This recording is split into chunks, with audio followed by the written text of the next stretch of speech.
The Lord be with you. And with your spirit. A reading from the Holy Gospel according to Matthew. Glory to you, O Lord. Jesus said to his disciples, "Take care not to perform righteous deeds in order that people may see them. Otherwise, you will have no recompense from your heavenly Father. When you give alms, do not blow a trumpet before you, as the hypocrites do in the synagogues and in the streets, to win the praise of others. Amen, I say to you, they have received their reward. But when you give alms, do not let your left hand know what your right hand is doing, so that your almsgiving may be in secret. And your Father, who sees in secret, will repay you. When you pray, do not be like the hypocrites, who love to stand and pray in the synagogues and on the street corners, so that others may see them. Amen, I say to you, they have received their reward. But when you pray, go to your inner room, close the door, and pray to your Father in secret. And your Father, who sees in secret, will repay you.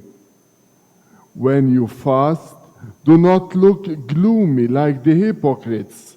They neglect their appearances, so that they may appear to others to be fasting. Amen, I say to you, they have received their reward. But when you fast, anoint your head and wash your face, so that you may not appear to be fasting, except to your Father who is hidden, and your Father who sees what is hidden will repay you." The Gospel of the Lord. Praise to you, Lord Jesus Christ. Please be seated.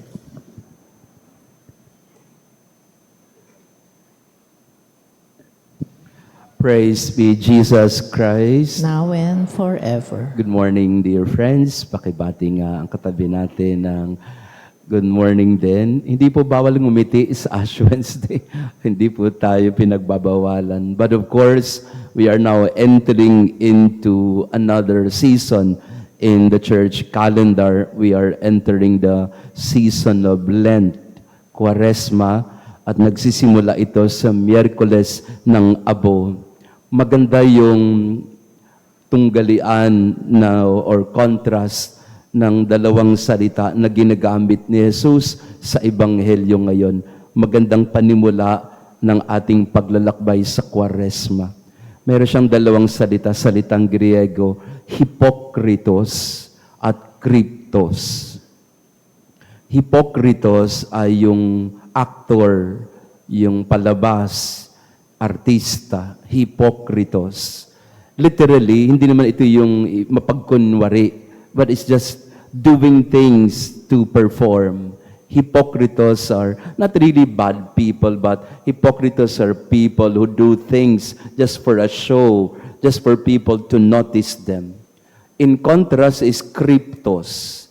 Pag sinabing kryptos, madalas ang association natin ay cryptocurrency.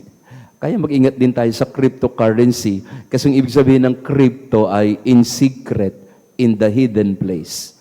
Kaya pag pinagtagpo mo yung dalawang ito, hypokritos, yung ginagawa mong palabas lamang, at kryptos, yung ginagawa mo sa kalooban, sa hindi nakikita, sa isang sikretong lugar.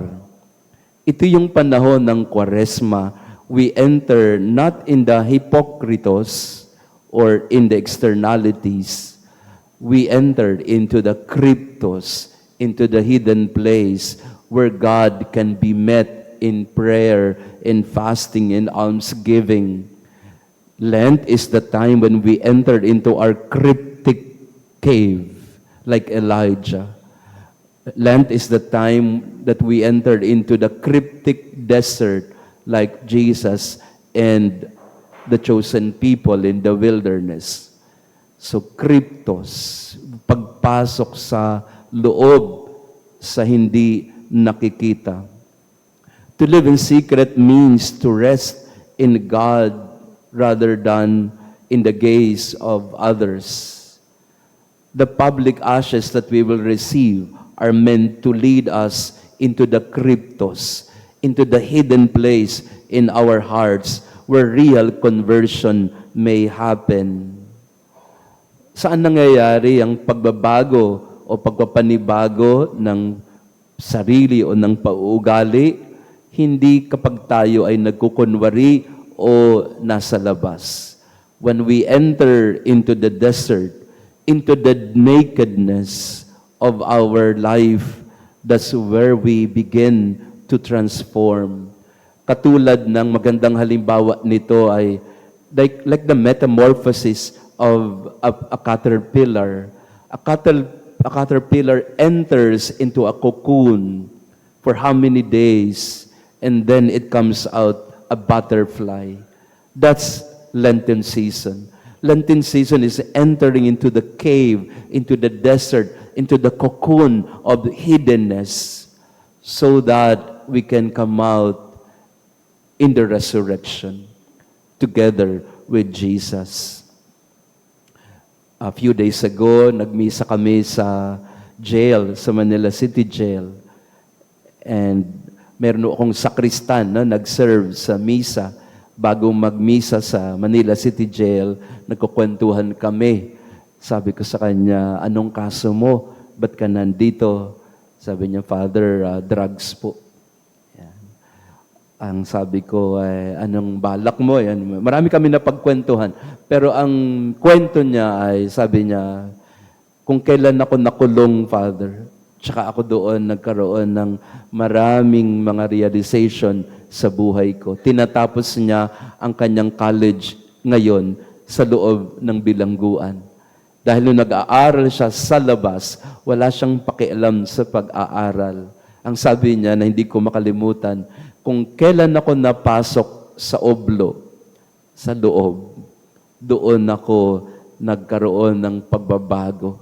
Kailangan pa akong ipasok sa loob para makita ko yung mga mali kong gawi at dapat kong baguhin. Friends, the Lenten journey of 40 days is like that. We are being led to our own hidden place. Minsan kailangan mong ikulong o makulong. Not maybe in the literal sense of prison or jail, but you really need to enter into that hidden place or room so that God can work out in us and change us from the inside and from within. So, the Lenten season is not for a show. Hindi ito para ipakita yung abo sa noo mo. Kung hindi, ang abo ay paalaala sa iyo na pinapasok ng Diyos ang kalooban mo, sapagkat doon sa loob ang pagbabago.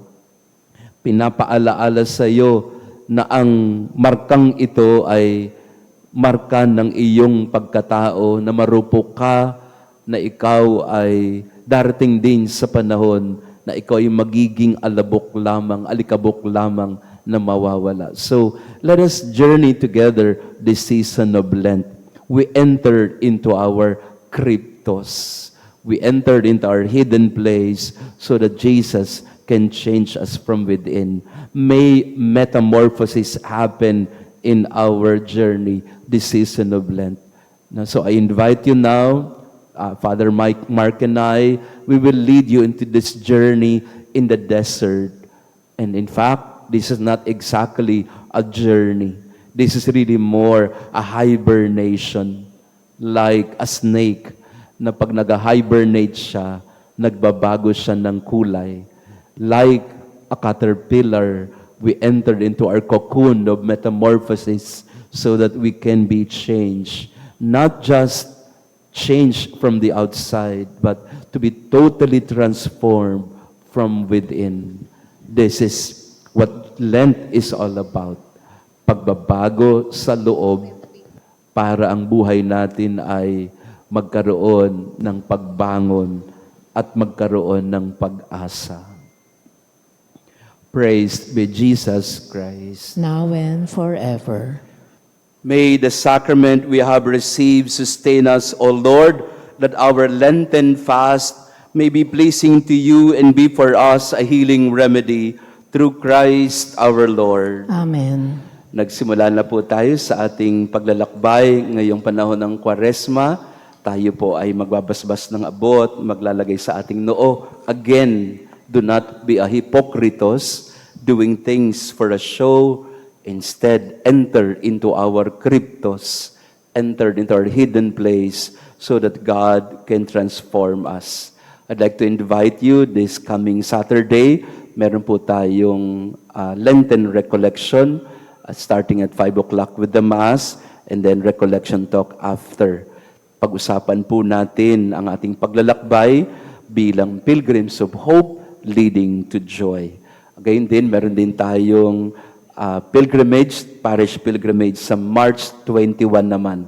Ang atin pong last day of registration ay sa February 28 bilang paghahanda po sa mga t-shirt at mga buses natin. So this Saturday, magkita-kita po tayo. Simulan natin ating paglalakbay sa isang recollection. The Lord be with you, And with your spirit. and may our loving God bless you and your family, the Father, the Son, and the Holy Spirit. Amen. Our Ash Wednesday celebration is ended. Go in peace, and let us now journey in Lent. Thanks be to God.